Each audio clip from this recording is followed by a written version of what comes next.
Today, I'm going to show you how we can rewrite history in an even more powerful way than we saw yesterday. And what we're going to do is we are going to take our most recent commit and split it into two. So if we have a look at our history, we've got this commit on the 13th of December. And if we take a look, there is this baseline analysis results file, and we have 4 results parser files. And then below that, we have another commit on the 12th of December. Now, what I want to do is I'm going to take this commit here, and I'm going to split it into two. So there's going to be a commit which we just check in this file, or just commit this file, and there's all the changes in this file. And then our second commit is going to have these 4 results parsers in them. And then we're going to leave the commit from Friday the 12th as is. So to do this, we're going to use the git reset command. When we do git reset, we also need to pass it where we're resetting to. So this can be a tag, it can be a branch, it can be a git char.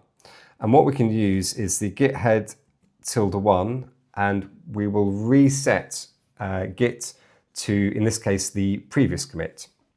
So if we do that, and then we just have a look at where we are here. So now the commit that has been committed previously is this one from the Friday the 12th of December.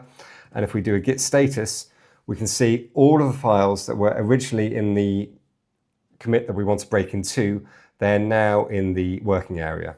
So what we can do from here is just proceed as normal. And we remember we were going to create one commit which just had this file in. So let's do that, git commit -m, and we'll say add the baseline analysis results file, and then we can put the full path to it. So that has now created a commit with just that one file.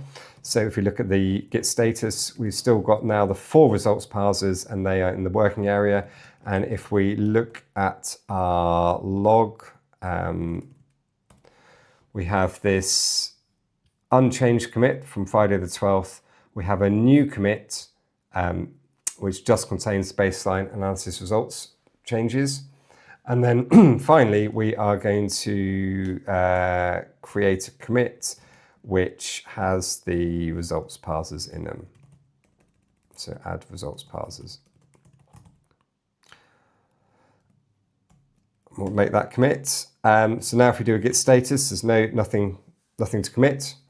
And if we look at our git history, -3 -stat, what we can see now is the commit from Friday the 12th remains unchanged. Then we have our commit, which just has the add baseline results file, just one change. And then we have the most recent commit now, which has got 4 files changed, which is just the results parsers. So what we did is previously we had our commit on Friday the 12th of December, and then we had a commit which had the combination of all these changes, but we've now managed to split these changes into 2 commits. Tomorrow, we're going to look at even more advanced ways of rewriting history. So do follow along if you want to get notified about that video. And if you found this useful, give it a like. And I'll see you in tomorrow's video.